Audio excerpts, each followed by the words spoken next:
중국인들 사이에서의 기독교 포교에서 마테오 리치의 또 다른 놀라운 점은 그가 중국 명나라의 내각제를 정확하게 약술하고 있다는 것이다.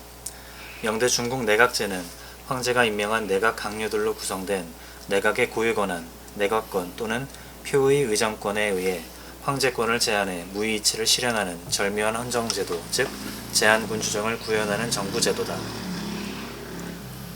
내각제와 제한군주정에 대해 마테오 리치는 이렇게 운을 뗀다.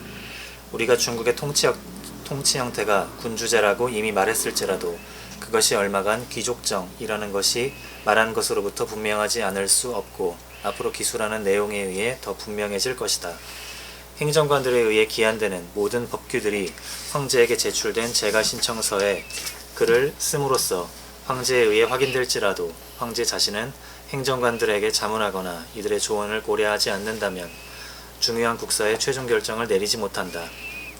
우연히 어느 사적 시민이 황제에게 청원을 제출한다면 이런 모든 문서들은 황제 앞에 도달하기 전에 행정관들에 의해 먼저 정사되어야 하기 때문에 이런 일은 거의 일어나지 않을 것이다. 그리고 그가 이 청원에 개인적 숙고를 부여하고 싶다면 황제는 청원서에 다음과 같이 표기해야 한다. 이 특별한 문제를 담당하는 부처로 하여금 이 청원을 살펴보게 하고 내게 최선의 처리 방법에 관해 조언케 하라. 나 마테오 리치는 그것에 대한 철저한 조사를 수행했기 때문에 다음과 같은 것을 확실한 것으로 단언할 수 있다. 황제는 행정관들 중에 한 사람의 청구에 따른 경우가 아니라면 아무개에 대한 금전 수요를 늘리거나 아무개에게 관직을 수여하거나 이 관직의 권한을 늘릴 권한이 없다.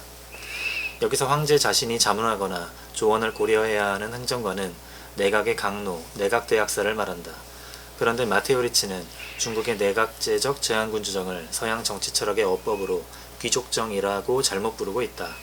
6명 또는 그 이상의 강로들이 귀족이라면 귀족정이지만 마테오 리치 자신이 밝히듯이 중국은 봉건적 세습귀족이 없기 때문에 강로들도 귀족이 아니다. 따라서 명대 중국의 정부 형태를 귀족정이라고 부르는 것은 그릇된 표현이다. 이 그릇된 호칭을 빼면 마테오 리치의 저 기술은 백성의 자유를 보장하는 무의이치 이념이 구현된 내각제의 황권 제한 제약 효과를 비교적 정확하게 포착한 것이다. 황제를 보좌하면서 황제의 친정을 막고 황제가 정치에 대한 직접 관여나 직접 통치를 못하게 막고 국사를 6인 내각대학사들의 의정과 집체적 의결에 맡기는 내각제는 바로 백성들을 자율적 삶과 자치 속에 자유분방함으로써 백성의 자유를 보장하는 무의이치의 국가정치다. 즉 내각제는 황제로 하여금 천하를 영유하나 이에 관여하지 않게 함으로써 백성을 국가의 강제로부터 자유롭도록 보장하는 제도다. 중국에서 내각제적 제한군주정은 명조의 제5대 선덕제 이래 확립된 것이다. 내각에 대한 황제의 자문은 관습법에 의해 의무화되어 있었고 황제권과 분리된 내각권이 확립된 것이다. 그리하여 황제는 적극적 통치권과 적극적 입법권을 상실하고 내각이 의결한 정책과 법률을 비준하는 의례적 지위로 물러났다. 관습법에 의해 내각에 자문하는 것이 의무화되어 있다는 것은, 자문한다는 것은 아래에 하문한다는 뜻이에요. 그러니까 이 하문하는 것이 마음대로 임의적으로 하는 게 아니라 반드시 물어봐서 결정을 해야 되는 식으로 헌정이 되어 있다 이 말이야. 아까 더 킹 인 더 캐비넷처럼 캐비넷을 통해서만 왕의 권한이 실현되게 되어 있는 걸 내각제라고 그러죠. 그대로 그렇게 되어 있었던 거야 중국이. 황제가 자기가 임명하거나 또는 표결로 임명된 사람들 내각들에 의해서 제약당해 버리는 거. 놀라운 헌정제도죠. 자. 황제에 대한 자문권과 조언권을 통해 황제권을 제약하는 강로를 마테오 리치는 이렇게 설명한다. 행정관 일반과 관련해서는 두 가지 판이한 서열 또는 등급이 있다. 첫 번째 상위 서열의 행정관들은 황궁의 다양한 전각들을 다스리는 관리들로 구성된다. 황궁은 전 제국의 지배에 대해 모델인 것으로 여겨진다. 두 번째 서열은 지방이나 도시를 다스리는 모든 지방 행정관과 수령들을 포함한다. 황제에게 자문하고 조언하며 황제권을 제한하는 다양한 내각 전각의 측근 행정관들은 첫 번째 상위 서열의 행정관들이다. 이들은 일반적으로 강로라는 호칭으로 부른다. 마테오 리치는 다른 곳에서 내각에 대해 좀 더 전문적으로 묘사한다. 이 정규 부처 6조 외에 3-4명 또는 또는 때로 6명의 멤버들로 구성된 또 다른 종류의 연합부처가 있다. 이들은 강로로 알려져 있고 이들의 특수한 책무는 제국의 일반적 안전이다. 그것은 황희의 기무참여다. 기무참여는 기밀정사, 기밀정무에 참여한다는 소리야. 참여라는 말은 옛날 안 썼어요. 참예라고 불렀다. 기무는 기밀국무를 말하는 거야. 기밀국무. 자. 황제가 지금은 옛 관습처럼 공개적으로 국사를 강로와 면의하는 일에 참여하지 않는 만큼 강로들은 하루 종일 황궁 안의 정각에 남아 있으면서 황제에게 올린 수많은 청원들에 응답한다. 면의한다는 말은 황제가 직접 나와서 얼굴을 맞대고 토의를 벌이지 않은 지 오래됐고 그것이 관리화돼 가지고 황제는 이제 자기의 편전에 있고 비서들이 그걸 다 이 강로들이 어떤 사건들을 요해해 가지고 표딱지를 붙여줘요. 이런 전지를 부전지 비서 등을 붙여서 올려주면 요약을 보고 오케이를 할지 말지 서명만 하는 거야. 그렇게 바뀐 거야. 그 붙여지는 전지를 표의라고 불렀다. 그리고 서명하는 걸 비홍이라고 불렀어요. 비준하는 거. 비홍이라고 붉은 홍자를 쓰는 건 붉은 인주글씨 있죠? 붉은 글씨로 가부를 황제가 썼기 때문에 그렇게 말한 거야. 자. 강로들의 답변들은 황제에게 상신되고 황제는 이 답변들을 승인하든가 기각하든가 적합하다고 생각하는 대로 변경하든가 하고 그가 글로 내리는 그의 최종 결정은 그의 직접적 명령으로 집행에 들어간다. 황제의 기무에 참여하는 고위 관리들인 강로들이 진정한 실질적 치자다. 강로의 공식 관직명은 내각대학사다. 그렇다면 중국 내각의 내각대학사는 누가 될 수 있는가? 강로는 오직 한림원의 소속 관원들로부터만 임명된다. 한림원은 시험에 의해 선발되고 선별된 철학 박사들로 구성되었는데 이들은 황제의 글쓰기와 글짓기를 대행하는 황제의 비서들이었다. 그들은 제왕의 연대기를 편집하고 수집하고 국가의 법령과 규정들을 출판한다. 황제와 황자들의 왕사는 한림원의 이 소속 관원들로부터 선발되었다. 자, 이 한림원은 아까 1, 2, 3등 한 병과 합격생, 과거 합격생들이 가는 데라고 그랬어요. 그건 시간이 가면서 누적되죠. 이들이 주로 하는 일은 여러 가지 그런 법령을 정리하고 규정을 정리하고 또 역사를 정리하는 이런 일들을 일상적으로 하다가 왕자를 가르칠 왕사가 필요하면 여기서 뽑혀나갔고 아니면 내각 대학사로 이게 선발되는 그런 여러 가지 용도로 쓰였다. 일정한 나이가 되게 되면. 자. 한림원에는 우수한 과거 급제자들이 근무했고 시간이 흐르면서 실제로 한림원의 소속 관원들로부터만 내각대학사가 발탁되었다. 재상제가 독임적 결정제도라면 내각제는 집체적 결정제도였다. 내각제에서는 아무도 단독으로, 즉 황제도 강로도 혼자서 결정하지 못한다. 그리고 황제는 정책과 법령의 적극적 정책기능, 즉 발안권이 없었고 모든 발안권은 내각에게 고유했다. 따라서 이 제도적 장치 속에서는 황제는 독재는커녕 독임제적 결정도 할 수 없었다. 이 점에서 내각제는 황제의 독임제를 재상의 독임제로 변형시켰을 뿐인 따라서 재상독제로 추락하곤 했던 재상제와 본질적으로 달랐다. 훗날 중국 내각제의 이 장점들을 날카롭게 간파한 윌리엄 템플은 60여 년 뒤 찰스 2세에게 중국의 이 내각제를 영국에 도입할 것을 권해 관철시킴으로써 영국 내각제의 물꼬를 튼다. 이것은 영국의 조용한 정부혁명이었다.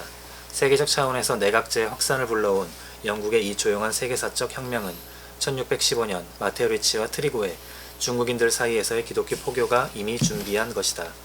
내각제적 황권 제한의 다른 효과로서 마테오 리치는 국가 재산과 황제 재산 내탕금의 분리에 관해 말한다.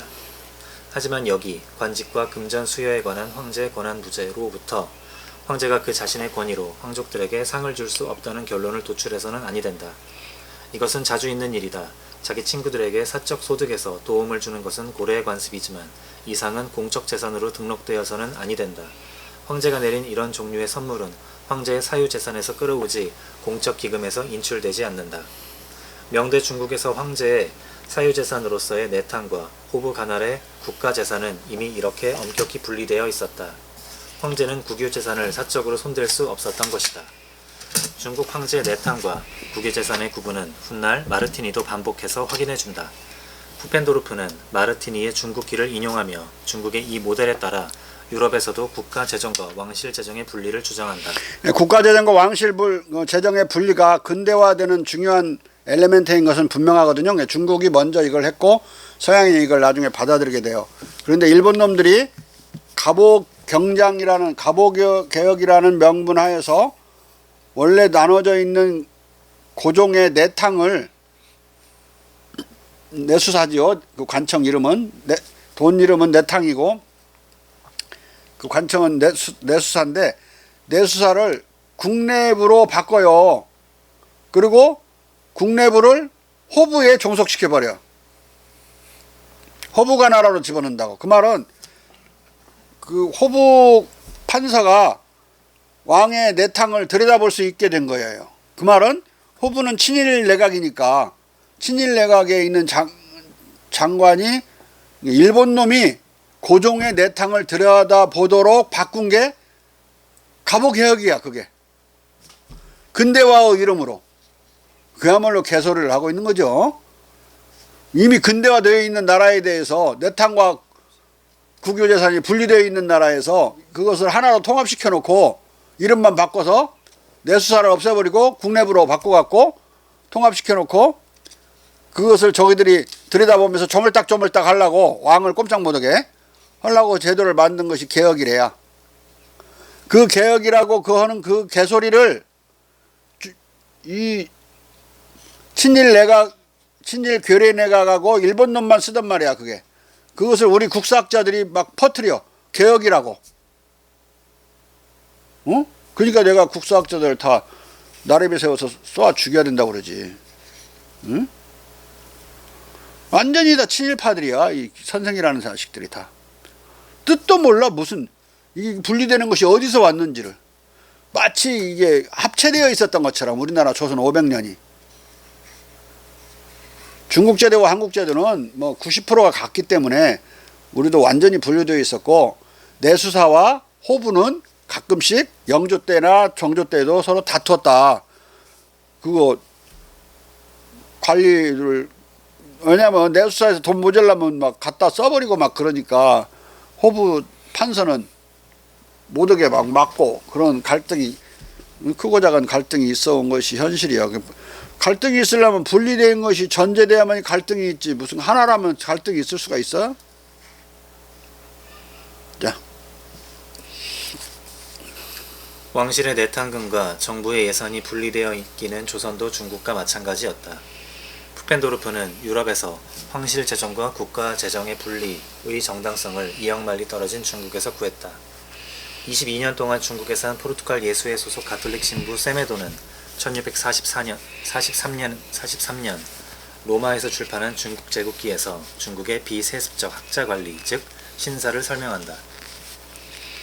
오늘날 고관대작은 대부분 배움에 의해 낮은 지위에서 최고 영예로 올라왔고 그들의 많은 사람은 수공인들의 자식들이다. 또한 배움이 없으면 그들의 가문은 몰락해 가난으로 떨어지고 그리하여 한 가문이 5대까지 지속되는 것을 보는 경우는 거의 없다. 왜냐하면 첫 계시자들은 궁핍에 의해 내몰리고 출세하려는 욕망에 고무되어 공부하고 수고롭게 학위를 그리하여 정부 관직과 다른 걸출한 관직을 획득하는 만큼 뒤를 잇는 자식들은 부유하게 태어나 연락과 제멋대로 까부는 버릇 속에서 길러져 높이 사는 쾌락과 이에 따르는 악덕에 정신을 빼앗겨 거의 공부하지 않고 많이 낭비하고 결국 단기간에 그들의 선조의 초기 상황으로 영락하기에 이르기 때문이다. 물론 그럼에도 불구하고 옛 부기로부터 남은 상당한 음영과 닮음은 있다. 그리고 고관대작이 5등급으로 영락하더라도 전혀 무의미한 그런 평민들이라고 말할 수는 없다. 여기서 세메도는 왕족을 제외한 혈통귀족 또는 세습귀족의 부재를 자세하게 설명하고 있다. 이것은 천하에 나면서부터 고귀한 자는 없다는 공자의 태생적 평등론이 구현된 중국의 능력주의적 평등사회의 실제 상황이었다. 세메도는 퍼체스나 마테오 리치보다 훨씬 더 상세하게 명나라의 육부, 과도관 등 중국의 중앙통치 제도도 상세하게 설명하고 마지막으로 내각제에 대해서 비교적 정확하게 그리고 상세하게 소개한다. 나머지 모든 관서보다 상위에 있고 왕국의 최고의 고관들인 할리먼이라 불리는 왕립학술원의 관원들 외에, 그것도 오랜 세월 통치를 하고 어떤 봉박도 당하지 않을 정도로 능력과 인품을 입증한 한림 관원 외에 아무도 도달할 수 없는 또 하나의 관청이 있다. 그들은 강노라는 이름으로 불리는데 그들은 보통 4명이고 결코 6명을 넘을 수 없다. 옛 황제, 지금 통치하는 황제의 조부는 한때 더 이상 필요 없다고 말하면서 강노를 1명만 설치한 적도 있다. 자, 우리나라에서는 의정부가 있었는데 4명도 아니고 6명도 아닌 3명이었죠. 3명. 좌의정, 우의정, 영의정. 이렇게 3명. 이 의정부가 사실 내각의 역할을 한 거예요. 3명만이 결정할 수 있었어요. 근데 정조는 자기 권한을 친정처럼 운영을 하고 독상제도 1명만 정승을 두고 나머지 임명 안 했어요. 영의정도 안 두고 좌상만 뒀어. 여기서 지금 1명만 둔 사람도 여기 황제가 있었다고 그러는데 우리도 그런 적이 있었다고. 자. 강노들은 정해진 직책을 갖지 않지만 왕국 전체 통치를 감독하는 눈을 가졌다. 우리가 이들을 모든 보좌관들 안에서 그리고 정부를 통틀어 최고의 통령들이라고 부르는 것도 부적절하지 않다. 이들은 다른 보좌관들과 동석하는 것이 아니라 국사의 모든 신속 처리에서 황제를 보좌한다. 오늘날 황제가 그곳에 친히 면의하는 관행을 그쳤기 때문에 강노들은 매일 올라오는 장주와 모든 업무를 수령하고 응답하기 위해 권례에서 언제나 보필한다. 이들은 이것들을 왕에게 보고하고 왕은 이에 대해 최종적 비답을 표한다. 자, 슈프림 프리전스 또는 이건 복수로 썼으니까 그러지만 어떤 단순으로 쓸 때가 있어요. 수상을 이렇게 슈프림 프리전트라고 하는 경우가 있다. 번역할 때 수상 수보. 미국의 대통령을 프레지던트라고 하게 된 이유는 이 내각 수보를 중국의 내각 수보를 프레지던트로 주로 많이 번역을 했어요. 그러다 보니까 이제 회의체니까 이게 내각이 회의를 주재하는 사람이라는 뜻으로 프리사이드라는 말이 있죠. 영어로 그 명사형이 프레지던트니까 프레지던트. 미국의 대통령이라는 명칭이 여기서 나왔다. 왜냐하면 서양에서는 프레지던트란 말을 단 한 번도 국가 최고 권력자의 명칭으로 써본 적이 없어요.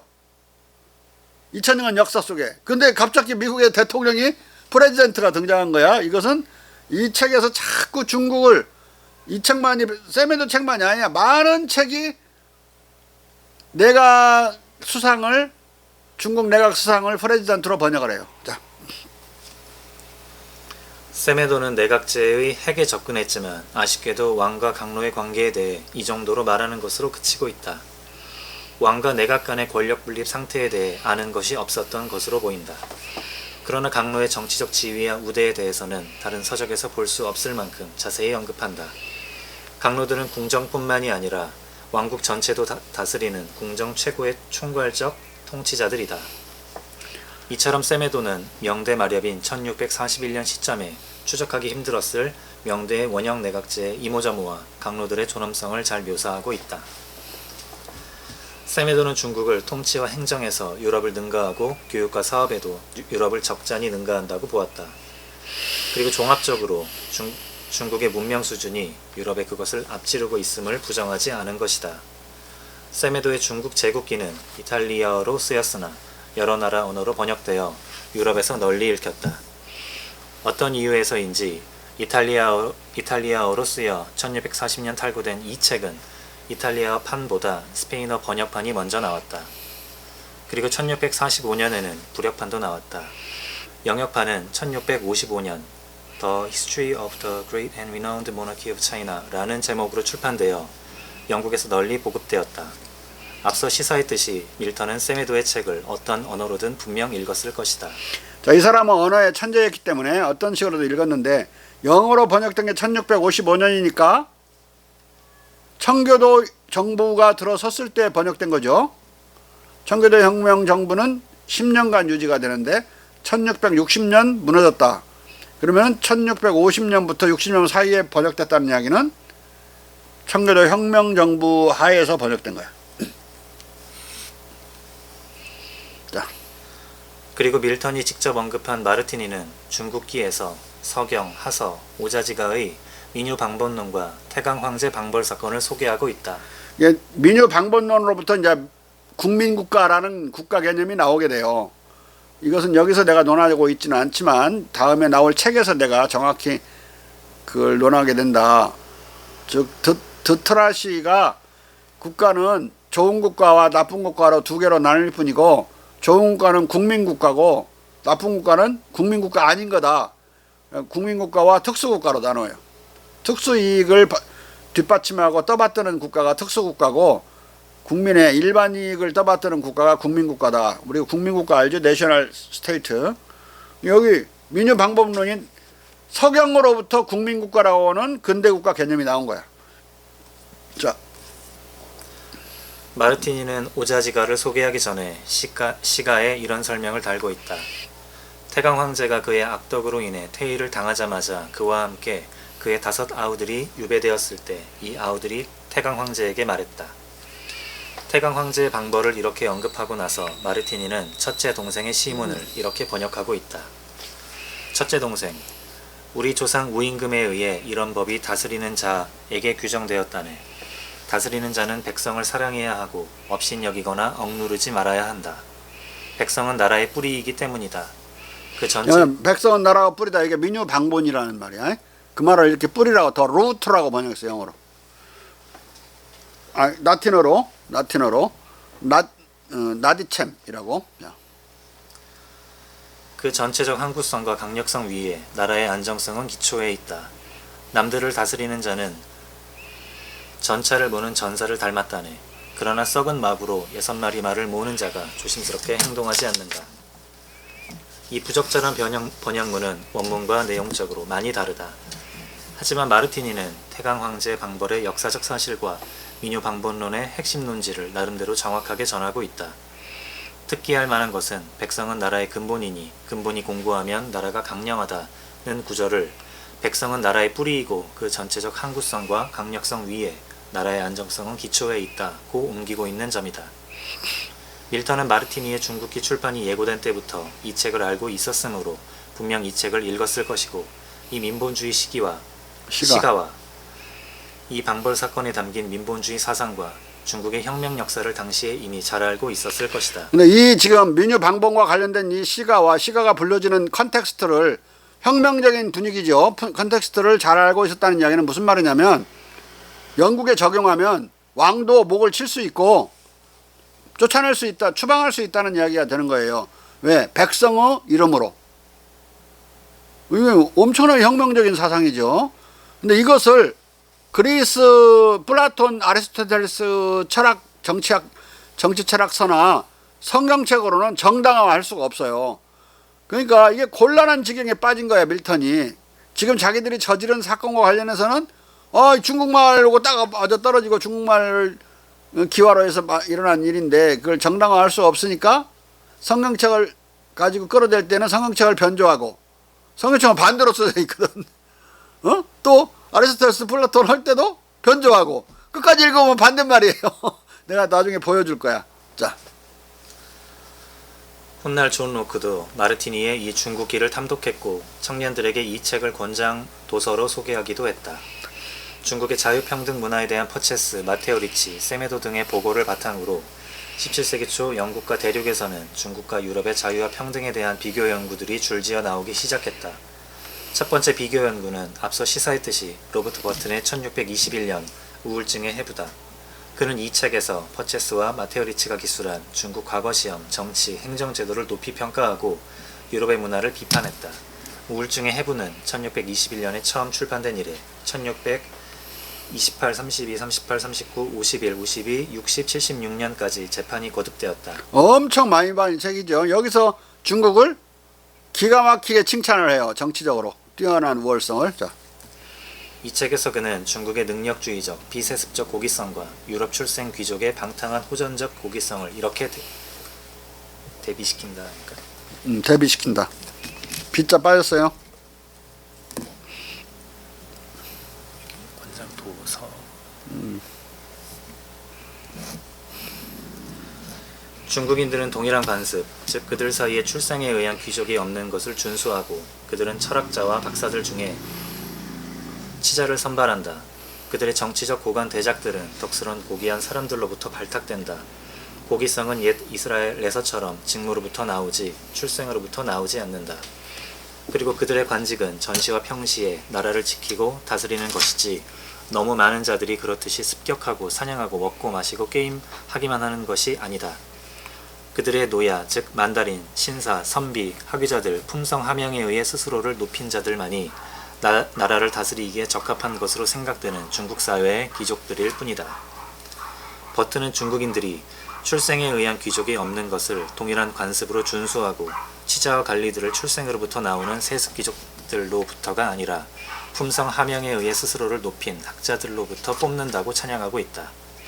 그리고 동시에 그는 그렇지 못하고 침략하고 흥청대며 무의도식하는 세습 귀족을 가진 유럽 사회를 비판하고 있다.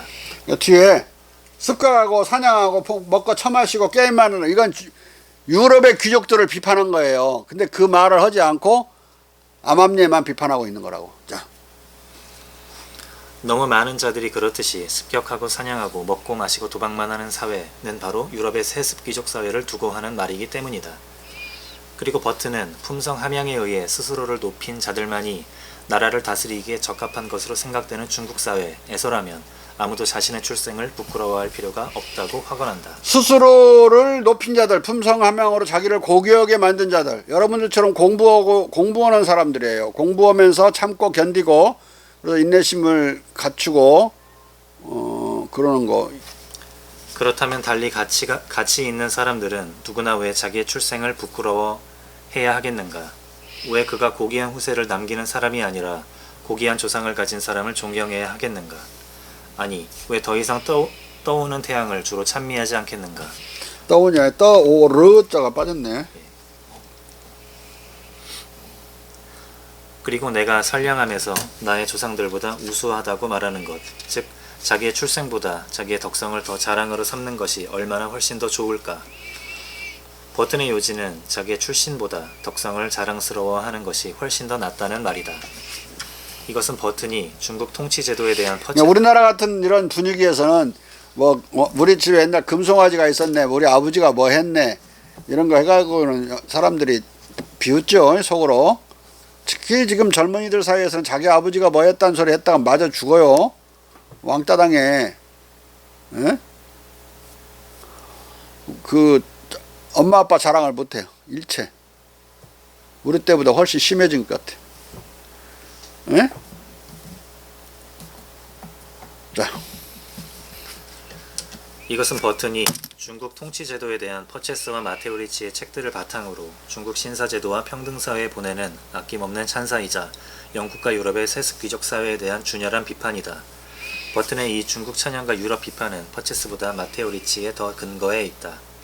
그는 백과사전 같은 책 우울증의 해부에서 마테오 리치를 13회나 인용하고 출처를 밝히고 있기 때문이다.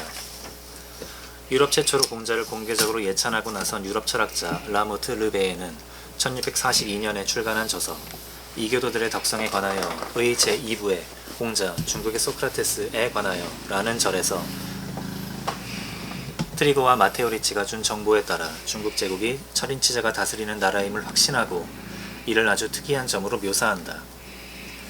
내가 또한 매우 특이하게 여기는 점은 이 철학자, 공자의 제자들이 지식과 현명의 특별한 명성을 갖고 있기 때문에 국법에 의해 이들만이 정사를 맡고 왕국의 권위를 바탕으로 절대적 권력을 행사하는 만다린, 관료, 문인들은 이 학파에서만 배출되었다는 점이다.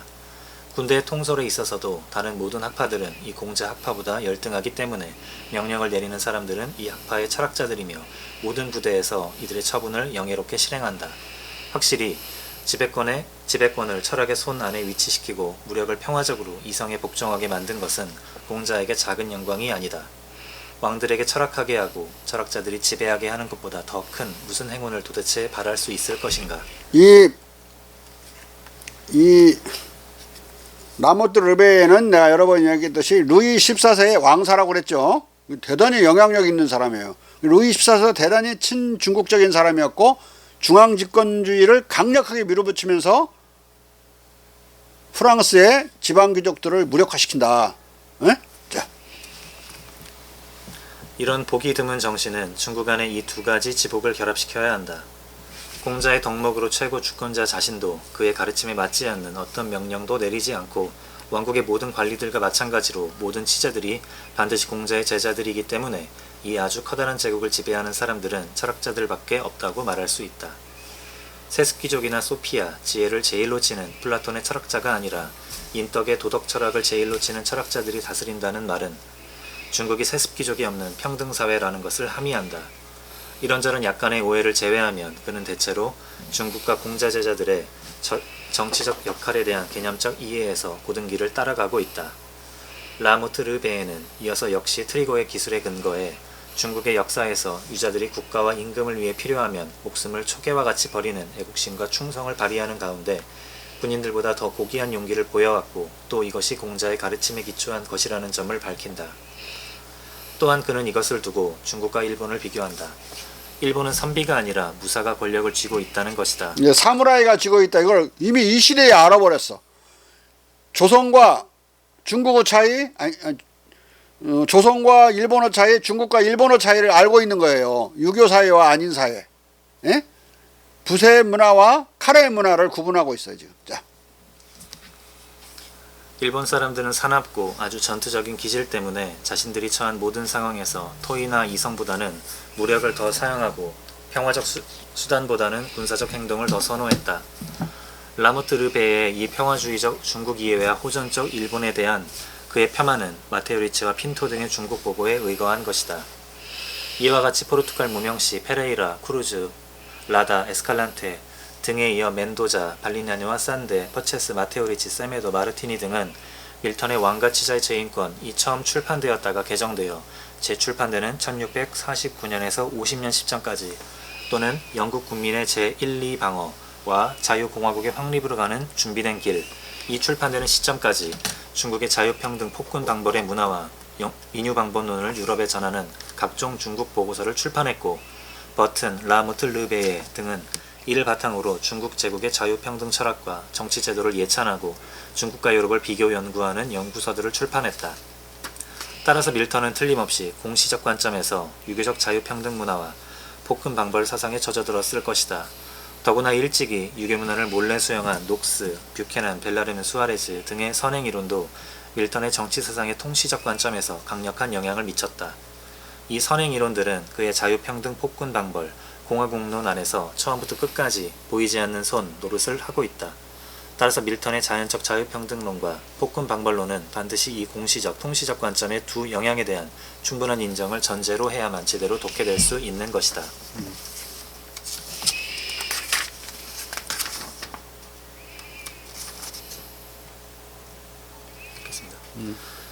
밀턴의 자연적 자유평등론과 야릇한 폭군 방벌론.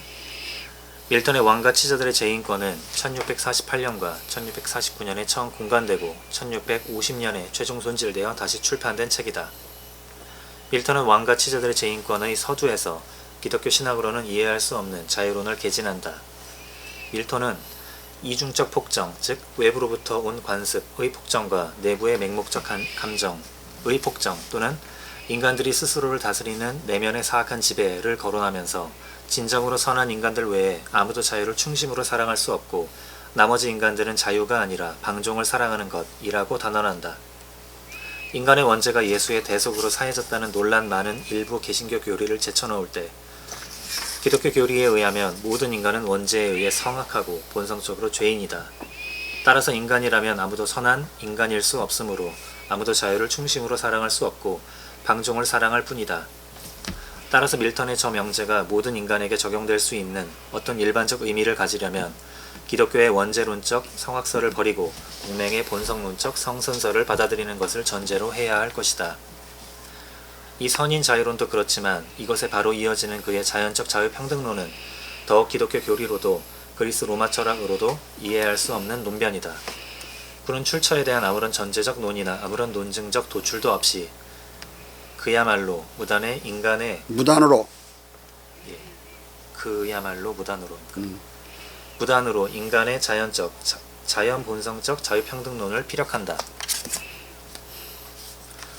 뭔가 아는 어떤 사람이든 만인이 신 자신의 형상과 닮은 꼴이기에 자연 본성상 자유롭게 태어났고 모든 피조물 위에 위치한 특권에 의해 나면서부터 명령했지 복종하지 않았다는 것을 부인할 정도로, 그리고 만인은 아담의 범행의 뿌리, 원죄 때문에 만인끼리 악행과 폭력을 자행하는 상태로 타락해서 이러한 가정이 그들 모두를 파괴하기에 이르지 않을 수 없다는 것을 내다보고 공동동맹에 의해 상호적 위해를 가하지 못하게 할 것을 협정하고, 이 협정을 어지럽히거나 이와 배치되는 어떤 사람이든 공동으로 막도록 서로를 구속할 것을 협정하기 전까지 그렇게 자유롭게 살았다는 것을 부인할 정도로 우둔할 수 없다.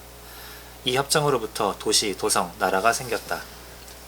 밀턴은 신라권에서도 하느님이 인간을 자유롭게 창조했다고 말하고, 하느님이 내가 인간들을 자유롭게 지었고 그들은 스스로를 예속할 때까지 자유롭게 남아있어야 하고, 그렇지 않으면 나는 그들의 본성을 바꾸고 그들의 자유를 정한 불변적, 영구적, 고차의 명령을 취소해야 한다고 무단으로 선언한다. 만인의 본성적, 자연적, 태생적 자유 또는 신의 형상으로 자유롭게 창조되었다는 밀턴의 정식은 주지하다시피 곧 만인의 평등한 자유를 뜻하고, 따라서 만인의 본성적, 태생적, 아닌 평등을 내포한다. 그러나 밀턴의 이 호언은 기독교적 관점에서 보면 모순과 오류로 가득 차 있다. 밀턴이 아담의 범행의 뿌리 때문에 만인끼리 악행과 폭력을 자행하는 상태로 타락했다고 자인하는 원죄적 성악설과 만인에 대한 폭력 상태로는 앞서 그가 말한 선한 인간들 외에 아무도 자유를 중심으로 사랑할 수 없다는 명제를 만인은 본성상 결코 자유로울 수 없다 또는 인간은 본성상 부자연스러운 존재다는 명제로 뒤집어 놓는다. 그리고 이 인용문에서 밀턴의 자연적 자유는 곧 본성적 자유이고 본성적 자유는 곧 태생적 자유를 뜻하고, 태생적 자유는 곧 창세기적 자유로 통하고, 인간의 창세기적 자유는 인간 이외의 모든 피조물에 대한 인간의 명령, 통솔하는 특권을 포함한다. 밀턴은 여기서 모든 인간이 자연 본성상 자유롭게 태어났고 또 모든 피조물 위에 위치한 특권에 의해 나면서부터 명령하는 존재라는 것을 신 자신의 형상과 닮은 꼴로 창조된 뒤 만인이 타락 직전까지 그렇게 자유롭게 살았다는 근거 없는 사이비 성서로 정당화하고 있다. 또한 밀턴은 신라권에서까지도 사이비 성서상의 자유론을 편다. 그분은 사람 위에 사람을 주인으로 만들지 않았다. 이러한 타이틀은 자신에게 유보하고 인간을 인간으로부터 자유롭게 살게 놓아두셨다. 하지만 그대의 원죄 이후에 언제나 바른 이성과 더불어 쌍동처럼 살고, 쌍둥이처럼 그것과 분리되어서는 어떤 존재도 지니지 못하는 참된 자유가 상실되었음을 그대는 알라. 그러나 성세는 신이 인간을 남녀 불평등하게 창조했고 원죄에 대한 처벌에서 남녀 불평등하게 단죄하고 카인과 아벨을 불평등하게 대우하고 십계명으로 부모에 대한 공경을 자식들의 의무로 명했다고 기록하고 있다. 따라서 성서에 의하면 모든 인간들은 하느님에 의해 불평등하게 창조되고 불평등하게 취급되고 누군가의 자식으로서 불평등하게 태어난다. 따라서 인간은 불평등하게 창조되었을 뿐만 아니라 불평등하고 부자유스럽게 태어났다. 그러나 밀턴은 왕과 치자의 제인권에서 그리고 신라권에서 성서와 정면으로 배치되게, 오히려 유교적 정치철학과 더 잘 합치되게 논변하고 있다. 밀턴의 논변이 성서와 배치될수록 뷰캐넌, 벨라르민, 스와레즈와 합치되고, 그러면 그럴수록 공맹철학과 부합된다. 성경책은 인간이 불평등하게 만들어졌고 불평등하게도 처벌도 받아요. 남자는 뭐 그냥 땀 흘리고 먹고 살으라고 하는 처벌을 받았다면, 여성은 아기 날 때 10개월간 배앓이하라고 처벌받고 아기 날 때도 고통스러워하도록 처벌받고 남자의 지배를 받도록 처벌을 받아요. 똑같이 범한 범죄에 대해서 남녀가 불평등하게 처벌받아요. 태어날 때도 여자는 남자의 놀이개로 태어나고, 그야말로 성경책은 완전히 여성을 남자 위안부로 만들어놨어요. 헬프스메이트로 만들어놨으니까 혼자 있으면 안 되니라. 남자는 아담을 혼자 있게 두면 안 되니라. 고독하니까 고독을 달래줄 수 있는 존재를 하나 만들자. 그러면서 성경책에서 이제 여자를 만들거든요. 그 시대에 반동해서 썼다고 봐야지 그 시대를 그랬다고 볼 수가 없잖아요. 여자들 맘대로 하려고 하는 게 너무 강하니까 여자를 남자한테 종으로 묶어놔 버린 거야. 어? 아이 성경책이 이 세상에 실현됐으면 좋겠다는 사람 많아. 어? 근데 성경책을 잘 안 지켜. 뭐 일단 여자들부터 안 지켜. 그래서 자꾸 해방되는 쪽으로 가는 거야. 백성들도 안 지켜. 왕을 신처럼 받들어야 되는데 왕을 타도해버려 막 그냥. 공자님 사상이 들어가가지고 성경책을 안 지키는 사람이 더 많아졌어. 에? 자, 성서에 의하면 신들도 서로 간에 불평등하고 이런 신들의 형상에 따라 빚어져 신을 닮은 인간들도 불평등하게 창조된 것이다. 여호와 천사, 조력자 신들 간의 관계, 천사들끼리의 관계, 천사장, 가브리엘, 미가엘, 라파엘과 기타 천사 간의 관계, 여호와와 사탄의 관계, 타락한 천사장 루시퍼는 엄격한 불평등 관계다. 따라서 인간들이 이렇게 불평등한 신들의 형상에 입각해 창조되거나 태어났다는 사실은 결코 인간들 간의 평등을 보장하는 것이 아니라 반대로 인간들 간의 불평등을 정초하고 정당화한다. 물론 밀턴은 신들 간의 이러한 영원한 불변적 위계와 계급이 그래도 자유평등 이념과 충돌하지 않는다고 우기고 신과 인간 간의 위계적 계급 격차에도 불구하고 위계 계급과 모순되지 않는 이 자유를 근거로 신과의 평등과 대등성을 주장하며 인간을 섬김이 아니라 명령 통솔하도록 정해진 존재라고 우격다짐할 수 있다. 그러나 그는 신라권에서 이 논변을 사탄의 사설로 돌려놓고 있다. 근데 이게 정밀하게 해석하면 여성은 남성을 향해서 욕망, 디자이어를 갖도록 만들어놨어요. 거기 저주하는 것 안에 10달 동안 배앓이를 하도록 만들고 아기를 낳을 때도 고통스럽게 만들고 남자를 향해서 끊임없이 욕망을 갖도록 만들었어요. 근데 욕망이 없어지면 욕망이 여자가 태어날 때 욕망을 남자를 향한 욕망을 갖지 않겠죠. 그 다음에 성인이 돼서 가질지 몰라도 늙어서는 이제 더 이상 남자를 욕망하지 않을 수가 있다고. 그러면은 남자의 지배를 욕망이 있는 한 지배를 받도록 그렇게 그 글이 쓰여져 있어. 성경책이. 욕망이 없으면 자유로운 거지 뭐.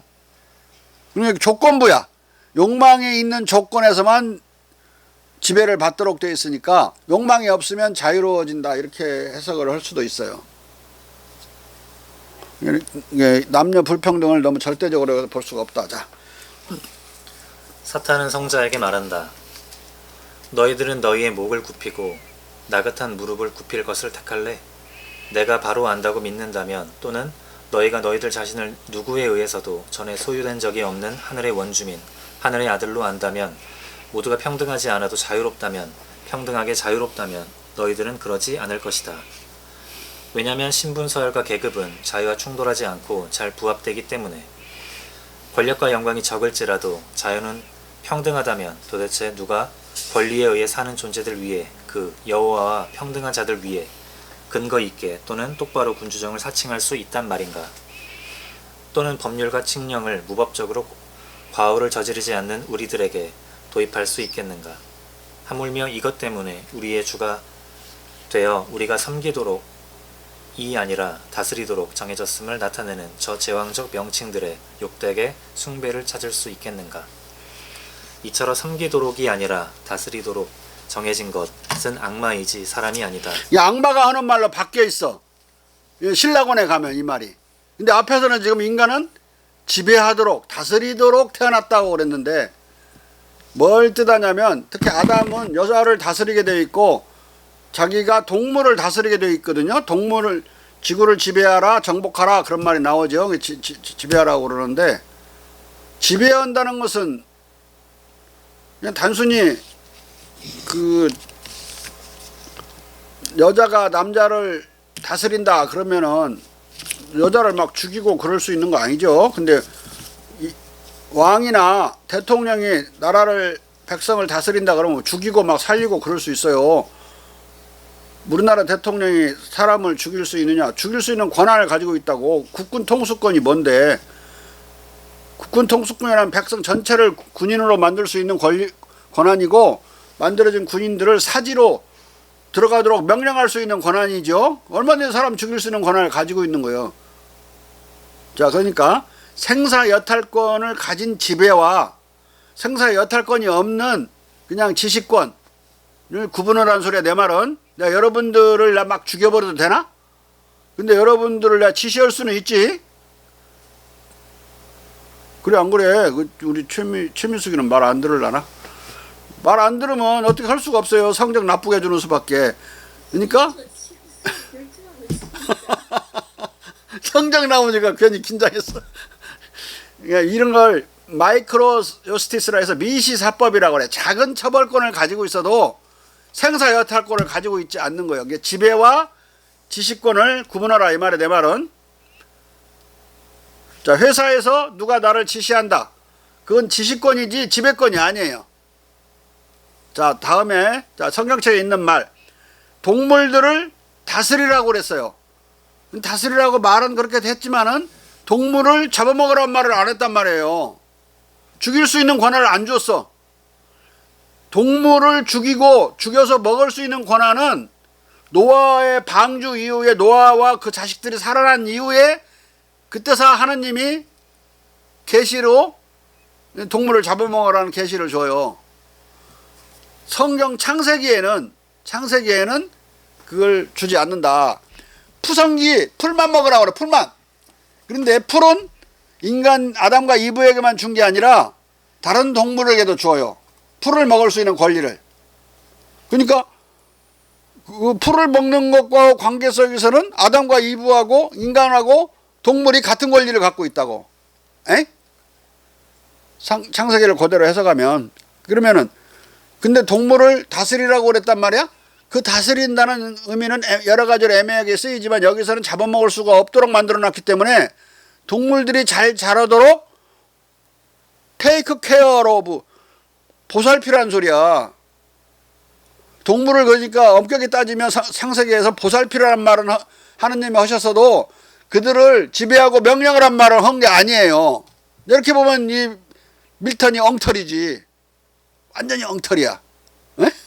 사람을 지배하도록 인간을 만든 거.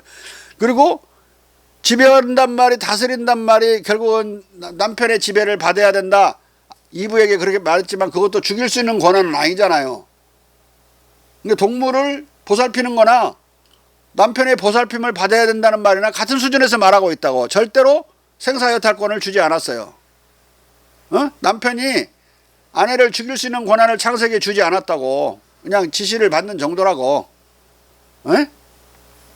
지시에서 그 조그마한 그 응징을 뭐 학점 나쁘게 주는 거 이런 것들을 신경 안 써버리면 지시 어겨도 상관없죠. 회사에서 군대에서 승진 안 할 생각하면 뭔 짓을 못해? 별 또라이 짓을 다 해도 상관이 없지. 뭐 하다가 그만 나가도 되고. 그런 거하고 어기면 감옥에 쳐넣어버리거나 죽여버리거나 막 그럴 수 있는 무시무시한 지배권하고 다른 거예요.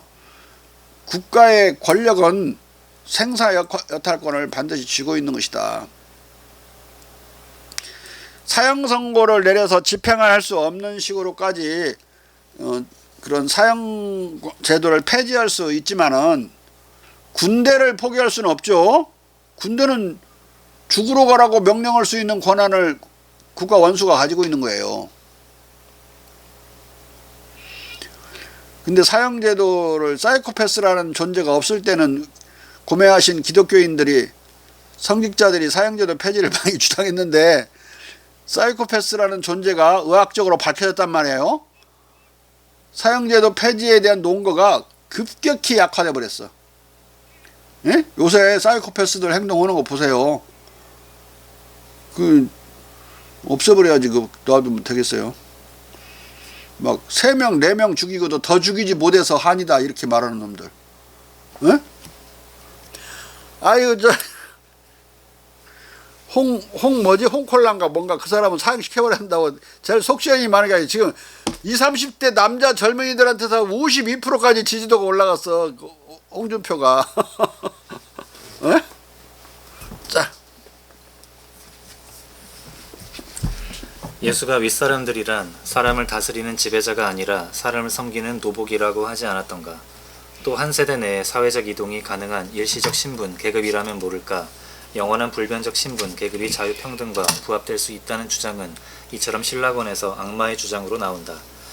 사탄의 이 말에 맞서 날개 셋 달린 치품천사 들 중에서 아브디엘 천사가 일어나 이름 그대로 열화와 같이 꾸짖는다. 그러니까 이 신라권과 이 지금 이 시대에 1640년대에 쓴 글 사이에 엄청난 정반대의 격차가 있는 거야. 이걸 밀턴을 다 읽은 사람만 알 수가 있어요. 찔벅찔벅 읽어서는 알 수가 없어 이게. 이? 서로 반대되는 소리를 나이 차에 따라가고 있다는 걸. 자, 너는 자유로운 자를 율법으로 묶는 것이 동등한 자들 위에 한 명의 동등한 자를 세워 만인 위에 한 사람을 세워 상속받지 않은 권력을 갖고 지배하게 하는 것이 부당하고 아주 부당하다고 말하는구나. 내가 신에게 율법을 입법하고 자유의 항목을 신과 다투려 드느냐. 너를 지금의 너인 곳으로 만들고 하늘의 권력들을 자기 마음대로 제정하고 그들의 경계를 정한 분과. 여기서 밀턴은 천사와 인간이 다스리도록 창조되지도 않았고 신들 간의 위계 질서가 천사들의 자유와 양립할 수도 없고 천사가 신과 평등할 수 없다고 단언하고 있다. 위 인용문에서 아브디엘은 하나님 앞에서 타락 천사들의 자유와 평등을 말하지 말라고 하고 있다. 당연히 인간 사이에서도 종신적, 불변적, 세습적 위계 질서는 자유평등과 양립할 수 없는 것이다. 우리가 좋아서가 아니라 겨우 견디어내는 위계 질서는 정치사회적 공동이익 증진 측면에서 필수 불가결한 경우에 한해 용인되고 또 만인에게 노력과 능력에 따른 충원과 상향이동이 보장된 유연하고 개방적인 위계 조직에 한해서만 인용될 뿐이다. 참아줄 뿐이지 우리가 그것을 좋다고 막 이렇게 자발적으로 선택하는 건 아니란 말이야. 근데 뭐 이렇게 하더라도 자유와 평등에 위배되지 않고 어쩌고 저쩌고 개떡 같은 소리라고 하는 것은 악마가 하는 소리라고 지금 태도가 바뀌어 있어요. 자. 그렇지 못한 모든 위계는 자유평등과 충돌한다. 또한 성서에 의하면 아담과 이브는 창조될 때부터 불평등하게 창조되었다. 신은 이브를 창세기에 아담의 내조자 또는 조력자로 기획하고 마침내 아담의 갈비뼈 중 하나를 뽑아 내조자로 창조했다. 따라서 창조 당시부터 아담과 이브의 관계는 평등한 관계가 아니라 상사와 부하의 관계와 같은 불평등한 주종관계였다. 게다가 지식나무의 과일을 따먹은 뒤에 이브는 아담의 지배를 받도록 아담보다 더 가혹하게 처벌받았다. 근데 이브는 말이야 시어머니가 없어서 참 좋겠지만 시아버지의 이쁨을 받으니까 좋겠죠. 보통 며느리들한테는 이 시아버지가 하느님이 악질이야. 여자만 가혹하게 처벌해버려 그냥 며느리만. 이? 며느리인지 딸인지 애매모호한 이 존재를 애기 낳을 때 고통스럽게 만들고 배에서도 고통스럽게 만들고 또 남자의 지배를 받도록 만들고 온갖 나쁜 처벌은 다 해버려 여자한테. 악독한 시어머니보다도 더한 거니까 차라리 시어머니 밑에 사는 게 나을 것 같아. 그러면서 시아버지한테 이쁨을 받는 이렇게 악독한 시아버지 여호와를 만나느니 여기 이브가 시어머니 없다고 좋아하지 말라고. 아주 악질 중에 악질인 시아버지를 만났기 때문에. 자, 그러면 밀턴이 이 성서 구절들을 몰랐는가 아니면 잊었는가. 밀턴은 남녀 간의 이 성서적 주종관계를 누구보다도 명확하게 알고 있었다. 밀턴 자신이 신라권 제4책에서 아담과 이브 사이에 즉 남녀 간의 불평등을 연기하고 있기 때문이다. 하느님의 형상을 한 아담은 영광스러운 창조주의 형상이 빛나고 진리, 지혜, 거룩함이 엄하고 순수하고 엄하되 참된 자식으로서의 자유에 놓여있네. 거기로부터 남자들의 참된 권위가 나오네. 이 식구를 보면 밀턴은 남자가 지배자로서 자유를 향유하지만 신의 자식으로서 신에 대해 공경 의무를 짊어진 따라서 신에게 구속된 존재로서 실은 자유로운 부자유 상태에 처해 있다는 것을 알고 있다. 그리고 남녀는 둘은 성이 평등하지 않아 보이듯이 평등하지 않다고 노래한다. 남녀 불평등을 노래하고 있어요. 성경책 그대로 말하고 있어 지금. 자. 남자 아담은 사색과 용맹을 위해 지어졌고 여자 이브는 부드러움과 달콤한 매력적 우아미를 위해 지어졌네. 남자는 하느님만을 위해 여자는 남자 안에 구현된 신을 위해 지어졌네. 그러니까 아담은 신을 위해 지어졌고 이브는 남자를 위해서 만들어진 거야.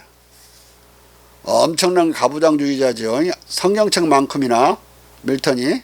자. 남자의 아름다운 큰 이마와 고상한 눈은 절대적 지배를 선언했네.